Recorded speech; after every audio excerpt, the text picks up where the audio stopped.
سے آپ کو آپ نے موضوع پہ نہ لے کے آ سکوں پھر میں اپنی شکست لکھ کے جاؤں گا ادھر خروج الباس تب ہم اللہ کی صفات کا جو منکر ہم اس کو مرتد اور کافر سمجھتے ہیں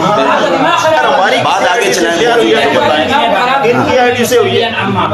پہلی بات تو یہ ہے کہ مولانا صاحب اگر بالفرض وہ پوسٹیں جو لگی ہوئی ہے سوشل میڈیا پر کہ وہ مجاہد فرار ہو گیا تو اب مجاہد صاحب کا اتنا دماغ کام نہیں کر رہا یہ ویڈیو بن رہی ہے کہ وہ مجاہد اور نعمانی آمنے سامنے بیٹھے ہیں لیکن یہی بات ہے کہ اس بات کو الجھانا چاہتے ہیں اصل مقصد یہ. دوسری بات بار بار کہتے جھوٹ جھوٹ جھوٹ. ابھی اس مسئلے سے ہم ادھر ہو گئے اس سے ہم پار ہو گئے اور مفتی صاحب نے جو فیصلہ کیا لیکن جھوٹ آپ بھی بہت زیادہ بولتے ہیں. آپ بتائیں اس نے نام غلط بتایا نام غلط نہیں بتایا بخزادہ آپ کو نام بتایا اس نے آپ کہتے اس نے نام غلط بتایا. دوسری بات یہ کہ آپ نے کہا عشاء کو آؤں گا اور عصر کو آپ ادھر آئے اپنی ویڈیو بنا کے پھر مماثلے کا فراڈ آپ نے بھی دو جھوٹ بولے. چلو ان باتوں کو ہم چھوڑ رہے میرے نمبر میں مت بولے ان باتوں کو میں چھوڑتا ہوں. تیسری بات یہ ہے کہ آپ کہتے ہیں موضوع پہ آؤ لفظ الہ کو چھوڑو. یار میں اپنے آپ کو جب مناظر کہتا ہوں تو مجھے میں کوئی اس طرح نہیں ہوں کہ منڈی سٹ کے نہیں آیا مجھے یہ سارے باتیں پتہ ہے. میں انشاءاللہ لفظ الہ کو آپ کو آپ کی مرضی کے موضوع پہ لے کے آؤں گا اور انشاءاللہ 4 مقدمات سے جب آپ پار ہوں گے تو پھر 5واں مقدمہ انشاءاللہ ایسا ہوگا کہ آپ کا چہرہ نورانی ہو جائے گا اس موضوع کو دیکھ کے. لیکن آپ ذرا انتظار تو کرو اچھا وہ تو آپ کی شکل دیکھو آپ نے کرنا ہے لفظ الہ کا معنی. ہم موضوع کی طرف آ رہے ہیں. لفظ الہ کا معنی آپ کرو کہ ہمیں کیونکہ ہمیں شرک اور توحید کی بنیاد کا پتہ چل جائے جب کیونکہ اس لیے مجھے پتہ ہے آپ کو جب میں عقیدہ لکھوں گا آپ عقیدہ لکھیں حکم تو آپ مانگو گے نا تو ہمارے کو تو حکم لگتا نہیں ہے کیونکہ سلم وہ جو کتاب ہے نا آپ نے تو دیکھی ہوگی کہیں اس میں یہ قاعدہ ہے کہ مجہول مطلق پر حکم لگتا ہی نہیں ہے. ابھی میں مجہول مطلق پہ اگر حکم لگا تو جو اگر عالم دیکھے گا تو وہ کہے گا اس کا اتنا پتہ نہیں ہے مولوی صاحب مجہول مطلق پہ حکم نہیں لگتا ابھی ابہام ختم کرنا ہے. تو ابہام جب میں ختم کر رہا ہوں تو آپ اس پہ کبھی خروج الباس کر رہے ہو کبھی یہ کرو مقدمات سے آپ ذرا پار تو آپ ذرا صبر کرو انشاءاللہ آئندہ آپ کی مرضی کی بات آ رہی ہے. اچھا ابھی بات یہ ہے کہ میں آپ کو پورا ٹائم دے رہا ہوں صرف لفظ الہ کا معنی آپ بیان کریں. اگر آپ کو نہیں آتا صاحب بتا دیں یار علم کلی تو صرف اللہ کے پاس ہے ہم نے علم کلی کا دعویٰ نہیں کیا لا ادری یہ بھی جواب ہے. آپ کو کہ یار میرے ذہن میں نہیں ہے میں بیان کر دیتا ہوں بات ختم. لفظ الہ کا معنی ادھر ادھر نہیں جانا یہ بات کریں مالک صاحب آپ نے جان چھڑانے کے لیے لفظ الہ کا معنی وہی آپ کی مرضی کی بات لے کر بیٹھے ہیں. بھائی لفظ الہ میں ہمارا جھگڑا نہیں ہے مناظرہ نہیں ہے. میں نے کہا کہ وہ قضیہ تو حل کرو کہ آپ لوگوں نے جو جھوٹ بولا ہے وہ تو حل نعمانی صاحب آپ الہ الہ وہ شان توحید تو سننے والے نے آپ کے ساتھ توحید کا لیبل لگا کر وہ الہ کا معنی رکھ دیا ہے. معتزلہ شرح قائد کے مقدمہ میں موجود ہے معتزلہ وَمُسَمَّوْا أَنفُسَهُمْ أَصْحَابَ الْعَدْلِ وَالتَّوْحِيدِ. معتزلہ اپنے آپ کو توحیدی کہتے تھے اور آپ بھی اپنے آپ کو توحیدی کہہ کے وہ بات کر رہے. پھر آپ نے جب مجھے چیلنج دیا جس میں موضوع گنایا اس میں الہ کا معنی دیا آپ تو بات بھی کوئی نہیں کی. آپ مجھ سے الہ کا کیا پوچھ رہے ہیں. آپ جس موضوع پہ ہمارا علماء دیوبند اور ارشاد توحید و سنت کا جھگڑا وہ عقیدہ یا تو نبی ہے وہ سماع موتا میں غلوب ہے وہ استشفاء عند القبر ہے جو آپ نے گنے تھے ویڈیو میں بھول گئے میرے خیال میں. بادام کھایا کریں اخروٹ بھی کھایا کریں اور توسط اموات کا مسئلہ ہے علاج میں تو جھگڑا ہی کوئی نہیں ہے ٹھیک ہے. اور دوسری بات یہ آپ نے آتے کہا کہ سنت سے بھی فلاں خارج ہے دیوبندی سے بھی خارج ہے. اس بات پر آپ نے غلطی کو تسلیم کریں کہ ہمیں علم صاحب بالا کوٹی نہیں ہے پھر بھی ہم آئے ہم نے شور مچایا غلط کیا یہ بات حل کریں پھر اس کے بعد انشاءاللہ موضوع کی طرف آتے ہیں. موضوع بھی یہ دیوبندی کو نہ پہلے آپ کا شور پورا کر دوں گا انشاءاللہ. حمدن مصلیا اما بعد میں تو بہت پیار سے بات کر رہا ہوں پھر بھی مجاہد صاحب کہتے ہیں آپ جذبات میں آئے میں تو آپ کے ساتھ بہت گزارا سے چل رہا ہوں. پہلی بات یہ ہے کہ مولوی صاحب بار بار قضیہ حل کرے قضیہ حل کرے قضیہ حل کرے. 10 بار میں نے آپ کو بتا دیا کہ دیکھو میں کوئی گورنمنٹ کا ملازم نہیں کہ مجھے پتا ہو کہ یہ فلانا کہاں ہے فلانا سوشل میڈیا یار مجھے غیب بھی نہیں مجھے کیا پتا ہے کس نے کیا کیا کس نے کیا نہیں کیا. میں اپنی آئی ڈی کا ذمہ دار اگر میں نے کوئی شیئر کیا ہے کوئی تصویر کلپ وغیرہ تو پھر اس کا میں آپ کو سوشل میڈیا اس کا میں ذمہ دار نہیں. دوسری یہ بات آپ نے زبردست کی اور میں یہ کہنا چاہتا ہوں کہ آپ اس بات کو ایک بار اللہ کرے کر دے کیونکہ آپ بار بار آپ نے جب طلباء کے ساتھ بیٹھتے آپ دھچکیاں اڑاتے تو ادھر معتزلہ آپ نے آپ کو توحیدی کہتے تھے ادھر مماتی آپ نے آپ کو توحیدی کہتے. آپ سب لوگوں کو اتنا پتہ نہیں کہ معتزلہ آپ نے آپ کو کس معنی میں توحیدی کہتے تھے ارشاد توحید و سنت والے آپ نے آپ کو کس معنی میں توحیدی کہتے. وہ جو معتزلہ آپ نے آپ کو توحیدی کہتے تھے وہ صفات باری تعالیٰ کے منکر تھے. وہ کہتے کہ جب صفات قدیم ہو، پھر تعدد آ جائے گا قدما کا، اور تعدد قدما یہ شرک ہے، اور جس بات کا انکار کو توحید سمجھتے تھے ہم، اللہ کی صفات کا جو منکر ہم اس کو مرتد اور کافر سمجھتے ہیں۔ آپ کا دماغ خراب ہو گیا،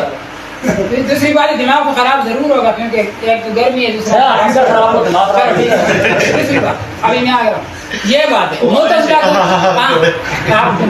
دوسری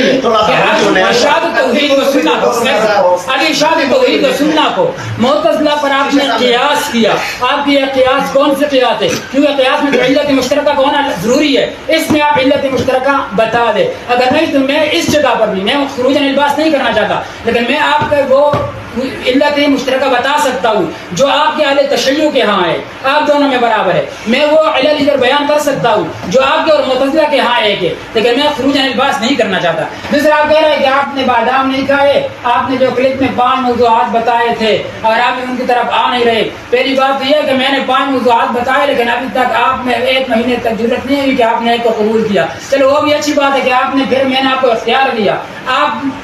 نے اختیار قبول کہ آپ نے واپس مجھے میرا وہ اختیار دے دیا۔ ابھی میں اپنی مرضی کا موضوع لے کے آ رہا ہوں تو آپ ادھر جانا ہی نہیں چاہتے، میں آپ کو انہی مسائل کی طرف لے کے آ رہا ہوں، میں آپ کو کہیں اور سواد نہیں لے کے جا رہا، آپ ذرا صبر کرو۔ ابھی بات یہ ہے کہ لفظ الہ کا معنی یہ خروج عن الباس نہیں ہے مولانا، میں نے کہا کہ سارا شرک توحید کا دار و مدار اس پر ہے۔ آپ نے کہا کہ آپ مسئلہ سما پر غلو کرتے ہو، کیا غلو کرتے ہیں؟ آپ اسی پر آؤ گے کہ اس میں حکم آپ سخت لگاتے ہو، سماعتی پہ حکم لگاتے ہو، استشفاء من الاموات پہ حکم لگاتے ہو، یہ عیادت الارواح التن پہ حکم لگاتے ہو، حیات الاموات حقیقی دنیاوی حصی پر آپ حکم لگاتے ہو۔ میں آپ کو اسی حکم کی طرف لے کے آ رہا ہوں، میں آپ کو دلائل سے پہلے آپ کے منہ سے منوا رہا ہوں کہ آپ بھی یہ حکم لگائیں گے انشاءاللہ، آپ کو سمجھ نہیں آئے گی لیکن حکم آپ کے منہ سے میں نکلواؤں گا۔ اب یہ بات ہے کہ لفظ الہ کا معنی بیان کرو، دوسرے کہ کہتے ہیں لفظ الہ پہ اس لیے جا رہے ہیں اس لیے کہ دیوبندی نہیں ہے، تو اس کا آپ نتیجہ نکالو، نتیجہ یہ کہ جو دیوبندی ہے اس کو لفظ الہ کا معنی نہیں آتا۔ آپ نے تو دیوبند کے خدا کے بندے بہت بیستی کر دی، ہمارا تو نظریہ ہے کہ علماء دیوبند، میرا نمبر مت دے، ہمارا نظریہ تو یہ ہے کہ جو علماء دیوبند ہے وہ جید علماء ہے۔ انور شاہ کشمیری رحمۃ اللہ علیہ خاتم المحدثین ہے، مفتی کفایت اللہ ابو حنیفہ ثانی ہے رحمۃ اللہ علیہ، لیکن آپ کا کیا، آپ کی باتوں سے کیا معلوم ہو رہا ہے کہ جو دیوبندی ہے اس کا لفظ الہ کا معنی نہیں آتا۔ میں نے آپ کو پہلے بھی بہت عاجزانہ درخواست کی، دیکھو آپ تکبر کو چھوڑ دیں، تواضع پہ آ جائے، اگر آپ کو نہیں آتا لا ادری جواب ہے، اور میں آپ کو بتا دیتا ہوں، پھر انشاءاللہ اگر دوسرے مقدمے پہ جائیں گے، ہاں یہ میرا کام ہے۔ اگر میں لفظ کہ میں آپ کو موضوع پہ نہ لا سکوں، میں تو آپ سے 4 مقدمات منواؤں گا، پھر انشاءاللہ میں ادھر موضوع آپ کو دوں گا، اور اس موضوع میں انشاءاللہ میں شیخ سلیم اللہ خان صاحب کو جو اشاعت کے جو موقف ہے وہ میں آپ کو انشاءاللہ پھر مناظرے میں دکھاؤں گا، جو آپ نے غلو کے فتوے کی بات کی اس سے سخت فتوے میں آپ کو بتاؤں گا، انشاءاللہ آپ بھی کہیں گے کہ یار یہ فتویٰ آپ کا حق ہے۔ ابھی پھر میں آپ کو ایک بار پھر کہہ رہا ہوں کہ 2 نمبر میں نے آپ کو دیا، آپ نے لفظ الہ کا معنی نہیں دیا، اس سے صاف ظاہر آپ کے شاگرد ہی بیٹھے ہیں کہ آپ مولوی صاحب ہو، یہ تو میرا خیال ہے اشاعت توحید و سنت آپ جتنے باتیں کرتے ہیں نا اشاعت والے، میں صحیح بات آپ کو دعوے سے کہہ رہا ہوں کہ اشاعت کے طلباء الا کے طالب علم سے پوچھا جائے کہ لفظ الہ کا کیا معنی ہے، انشاءاللہ وہ آپ کو بتا کے دیں۔ آپ کو 8 سالوں میں یہ پتہ نہیں چلا کہ لفظ الہ کا کیا معنی ہے، اور یہ تو خدا کے بندے روح المانی نے لکھا ہے، مفتی صاحب کو پتا ہوگا، آپ نے شاید نہیں دیکھا ہوگا، تو وہاں پر یہ لکھا ہوا ہے کہ مسلمان ہونے کے لیے یہ لا الہ الا اللہ کا معنی سمجھنا لازم ہے، لازم ہے۔ میں انشاءاللہ آپ کو مناظرے میں حوالہ بھی دے دوں گا، میں تفسیر نہیں لے گا، فعلم انہ لا الہ الا اللہ کے نیچے پھر دیکھ لو، تو آپ کا جب وہ معنی ہی نہیں آ رہا۔ دوسری بات، آپ آ رہے ہو کس مسائل کی طرف جو شاخ ہے، میں آ رہا ہوں کس مسئلے کی طرف جو بنیاد ہے۔ جب لا الہ الا اللہ اسلام کا بنیادی کلمہ ہے، جب آپ لا الہ الا اللہ کے معنی میں ہی میرا تیرا اختلاف ہے، تو میں پاگل ہوں کہ شاخوں کی طرف جاؤں؟ میں آپ کو بنیاد سے پکڑوں گا، اور بنیاد یہی ہے کہ لفظ الہ کا معنی ہم سے کے بجائے اگر آپ معنی بیان کرتے تو بہت اچھا ہوتا ہے، لفظ الہ کا معنی بیان ٹھیک ہے۔ آپ آواز سنیں، 5 منٹ آپ بتایا کرو، 5 منٹ ہو گئے بتایا۔ بسم اللہ الرحمن الرحیم۔ اچھا نعمانی صاحب نے سوشل میڈیا کے بارے میں جو قضیہ میں نے پڑھ رہا اس میں آپ نے برات کا ڈال دیا کہ میرا اس چیز سے کوئی تعلق نہیں ہے، مجھے نہیں پتا کون ہے، یہ ہے وہ ہے، ساری باتیں تو ٹھیک ہے، وہ جو آپ کے ساتھ ہیں وہ تو آپ کے ساتھی ہے نا، وہ جو ساتھی جنہوں نے فراڈ کیا ہے، جھوٹ بولا ہے، دھوکہ کیا ہے، وہ آپ تو اپنی غلطی تسلیم کر دیں نا، اور پھر اس جھوٹ کی اتنی نوسط پھیلی ہے کہ ابھی بھی نعمانی صاحب نے یہاں بیٹھے بیٹھے جھوٹ بول دیا کہ بالاکوٹی صاحب کے نزدیک مفتی کفایت اللہ دیکھ عالی رحمہ علامہ نور شاہ کشمیری کو علاج مانا نہیں جاتا، یہ بات میری پیر کوئی نہیں ہے۔ چلے مولوی صاحب آپ کے نزدیک علاج کا معنی کہ ہم اس جائیں گے، یہ علاج کا معنی میں اسی موضوعات کی طرف لے کے آؤں گا۔ میں آپ سے پوچھتا ہوں علامہ نور شاہ کشمیری رحمہ اللہ کو مسئلہ علاج معلوم تھا، اور مفتی رفعت اللہ دہلوی کو بھی معلوم تھا. آپ ان پہ آ جائیں, ان کا عقیدہ ہمارا عقیدہ ملتا ہے یا آپ کا عقیدہ ملتا ہے, اس لیے فیصلہ کر رہے ہیں. چلے چھوڑے باقی کا موضوع سے فراغ کر. ٹھیک ہے ٹھیک ہے.